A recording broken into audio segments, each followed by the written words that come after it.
Hey guys, how's it going? Here are some quarterbacks you should consider adding to your fantasy football roster in week 7. I like adding a pair of rookies this week, starting off with Bo Nix of the Denver Broncos.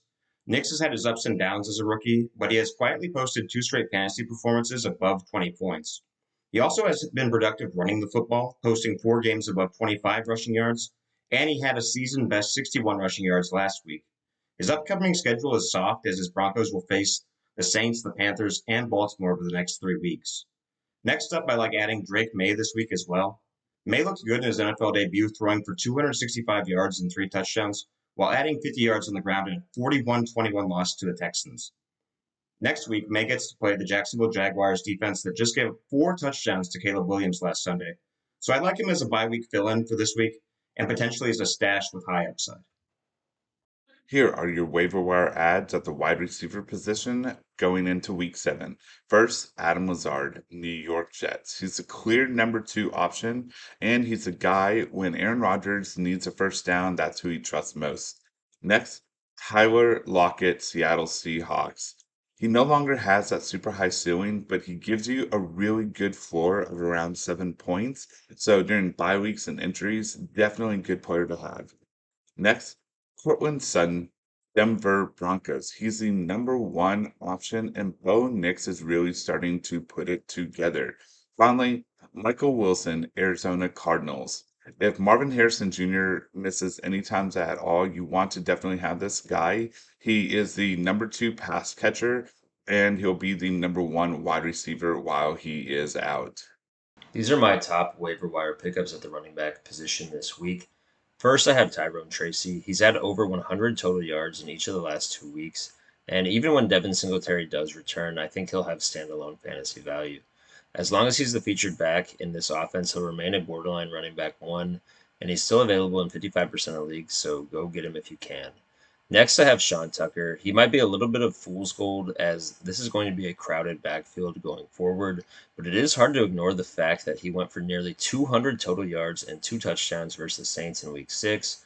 He's available in 99% of leagues and is at least worth stashing moving forward. Finally, I have Tyler Algier. He's been a monster on the ground when he's gotten opportunities this season. He's been more efficient than Bijan Robinson. Algier is averaging 5.5 yards per carry to Robinson's 4.6. And this is a high-powered offense where Algier should continue to get at least double-digit touches. It's a shame that he doesn't get more of a chance, though, to be a featured back because he is one of the most talented backs in the NFL. These are your week 7 waiver wire pickups for the tight end position, and we're looking no further than Cole Kmet of the Chicago Bears. I mean, this guy, you thought he was going to London to get some tea, but he came back with 2 TDs and 70 yards. I know the joke was kind of whack, but I had to do it to him. I said earlier in the year, I'm not touching any Bears players until Caleb Williams shows me something. Well, he did. He had 4 TDs, so look for the chemistry between him and Kmet to keep sparking. We're also looking at somebody I've been telling you about, Cade Otton of the Tampa Bay Buccaneers. Listen, his last 4 games, he's been seeing 27 targets over those, and he's had either 44 receiving yards or a touchdown in all 4 of those games. We're also looking at Grant Calcaterra of the Philadelphia Eagles. With Dallas Goedert going down, he saw 4 passes, 67 yards. And Hunter Henry, look for his chemistry with new rookie quarterback Drake May to increase as the season goes on. Okay, on this debate, Jordan and I are going to debate whether or not you should sit a player if your team has a win locked up, but it's a very close game, and if they go negative, you would lose. So I'm for leaving the spot empty. It's a legal play, and if you're worried about a position like defense that can go negative or running back, think this past week with ETN, a lot of people started him and he gave you negative points. Someone that fumbles a lot, I have no problems sitting that type of person. Listen, guys, I hear you. It's a good idea, Josh. It's a good idea. But don't you have morals? I mean, smart isn't always ethical. Every player on your starting lineup, every position of your starting lineup goes towards your total score. Their miscues, their big plays, that is your team right there. All of those spots should be filled. It is your moral, it is your ethical duty to have those spots filled and roll the dice.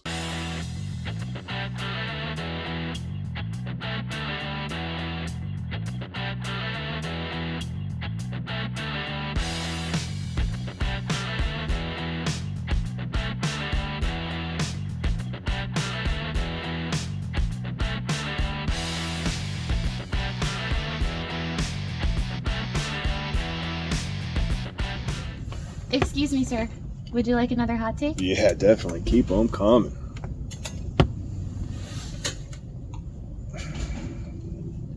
Okay, I'm doing all NBA hot takes this week. First, the Spurs will make it to the second round of the playoffs. With Wembyami, that's just an ascending team, and I look for them not just make the playoffs, but make a little noise. Next, Bucks will make the conference finals. Then the winner is going to be the Timberwolves of the NBA championship. And finally, the Lakers. They're not even going to make the playoffs. It's old. The team just does not fit together well. So those are your NBA predictions with the champion again being the Timberwolves. Great hot takes, Josh. My hot takes are coming from a hot hand. Well, they weren't so hot this past weekend, but it's coming from the Washington Commanders and Jaden Daniels. This team is playing phenomenal. Nobody expected the rookie QB to come in and be the phenom, be the sensation that he has been so far. They just went toe to toe with the Ravens, Lamar Jackson, and he did not shy away. He was throwing some dimes, dropping some balls in there. Listen, they're at 4-2 right now, and I have them winning at least 9 games out of their final 11 to finish 13-4 at worst. They got some easy games. They got some hard games coming up in their schedule, but 9 wins out of their next 11 against the likes of Carolina, Chicago, New York Giants, Pittsburgh. They play Philly twice. They play Dallas twice. They play Tennessee, New Orleans, and Atlanta. I easily see 9 wins coming out of those final 11 games. My hot take for the week is that Baker Mayfield and Lamar Jackson should be the front runners for MVP this season, and they'll get a chance to face off in what should be an absolute shootout in Week 7. I have this game marked as potentially the game of the year. Mayfield this season has thrown for nearly 1,500 yards and 15 touchdowns already, and Jackson has thrown for 1,500 yards and 10 touchdowns, while also rushing for 400 more yards and 2 touchdowns. The winner of this game will likely take the lead in the race for MVP. I give the slight edge to Lamar right now. He's the best football player on earth besides Pat Mahomes. But if anyone in the NFC can beat Lamar Jackson, it's Baker Mayfield, who has an undeniable confidence that he backs up with his play on the field. Both of these guys have been electric this season, and I'm very excited for this matchup. You're not just imagining it. NFL refs are calling way more penalties this season. In 2024, NFL refs are throwing 13.15 flags per game. That's up 16% from last year when refs were calling about 2 less penalties per game. A lot of games this year have felt over-officiated, and the flow of the game has been negatively impacted. This past Monday, the refs called 22 penalties in what should have been a thrilling 23-20 win for the Buffalo Bills over the Jets. The penalties notably disrupted and somewhat overshadowed an all-time quarterback duel between Aaron Rodgers and Josh Allen. Hopefully, the NFL refs can figure out they aren't the star attraction and let the players play moving forward.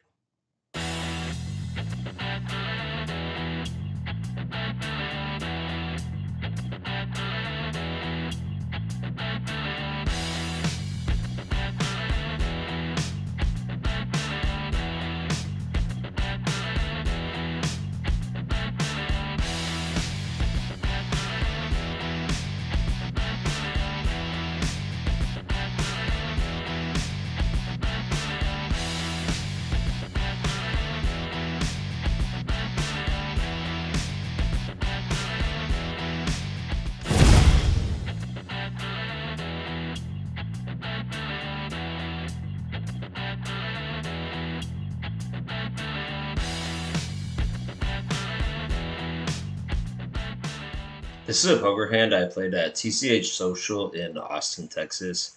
In this hand, 3 players limped, and I raised to $20 in the cutoff with Ace King of Diamonds. Only the limper and the low jack made the call. The flop came 2-4-5 with 2 hearts and a club, so not the worst flop in the world for us as we flop a gutter and have the nut no pair hand. So when he checks, I check it back knowing I have good showdown value as most of his range has missed here. The turn comes the 8 of clubs, and now he bets for $35. Here, I think this player is going to be stabbing a lot with worse hands to try to get me off of the weaker hands in my range. Because he can be bluffing a lot here, I make the call, and we go to a river, which comes the ace of spades.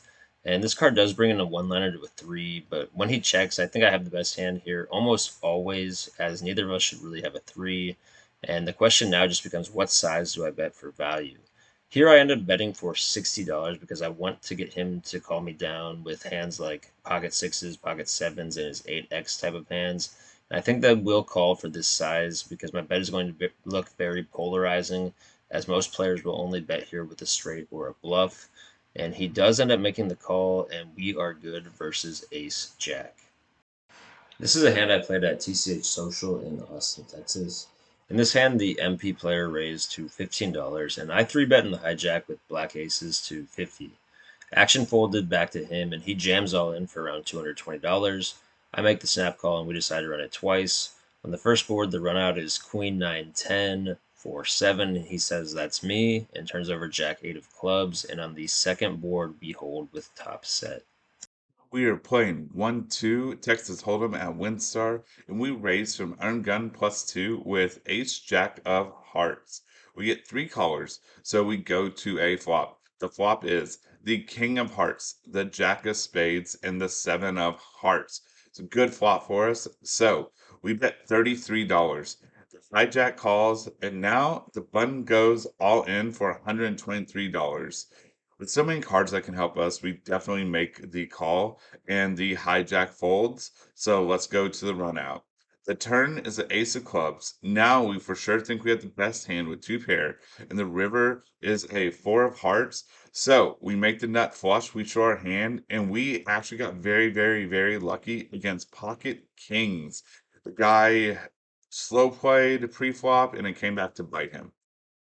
Okay, still playing 1-2 at WinStar, and middle position raises to 10. And we look down at pocket sixes on the button, and we just call. 4 others call, so we go 6 ways to the flop. Let's go pick me. The flop comes the Jack of Hearts, the 8 of clubs, the 4 of clubs. It checks to us, and we're short stack, so we figured we could rep top pair, maybe even top, so we go all in for $72. The middle position raiser calls and everyone else folds. The turn is a 3 of diamonds and the river is the 6 of diamonds, which we know hopefully saves us. So we show our set and we got very lucky on the river against a pair of pocket kings. We'll take the win.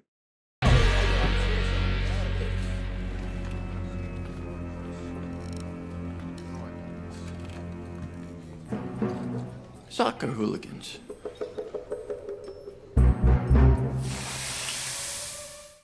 Ladies and gentlemen, the added minutes has officially begun, and the Mauricio Pochettino era has officially begun for the United States men's national team. Now, I know you've heard me say it before, but that was, when he was announced as manager, and then you say, yeah, I said it again, but that's when it was his first press conference. He has officially managed his first game for the United States men's national team. That was on Saturday in a friendly against Panama, and the first half was very intriguing. We know the U.S. has young attacking talent, so there was chances created. They did not score in the first half, but the positive is they did not concede a goal in the first half either. That's going to be the bigger question mark for the United States going forward is their defense. They have pretty good goalkeeping in Matt Turner, and they do have some veterans on defense. Tim Ream rings a bell. He's there. He played in the game on Saturday. But the defense will be the big question mark. All of our young talent is in our midfield and forwards and going forward with the ball. So we'll have to find some gems at defense. And in time, it'll come. Mauricio Pochettino, he knows what he needs to do, and that will surely be a position he is looking at. But like I said, positives, gave up no goals in the first half. Second half, well, we didn't score any in the first half either. So the second half rolls around, and we get our first goal of the Mauricio Pochettino era, and it is Yunus Musa, who hit home a Pulisic cross just 4 minutes after the break in the 49th minute. It was a beautiful ball, well-worked play, starting from midfield, couple gives and goes, and cross from Pulisic. Musa bangs it in the back of the net. And about 4 minutes later, Matt Turner came up huge. He had a monstrous double save that kept the United States in front 1-0.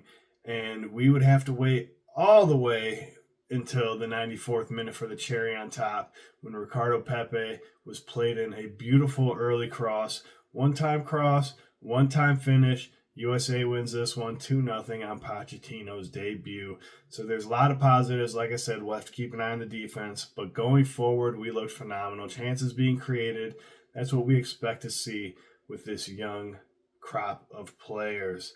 They play Mexico tonight, 9:30 Central Standard Time. If you're willing to stay up for it, it'll be starting here in a couple of hours. Just a quick tidbit.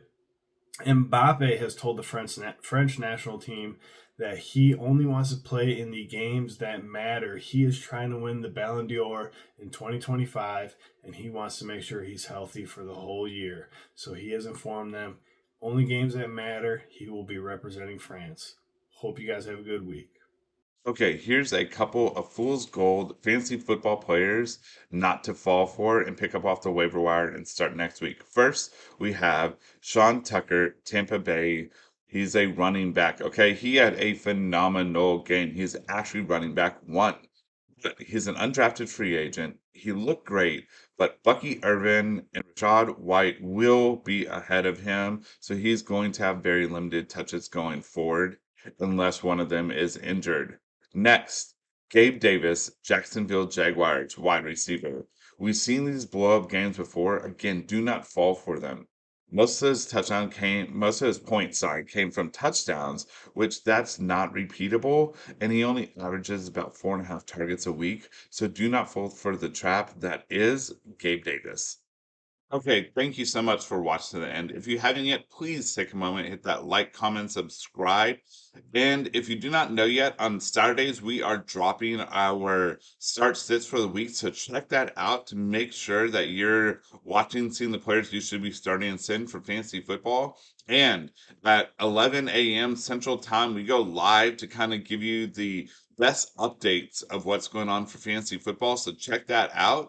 We have our store. Go there, get some DGL merch, and have a great week.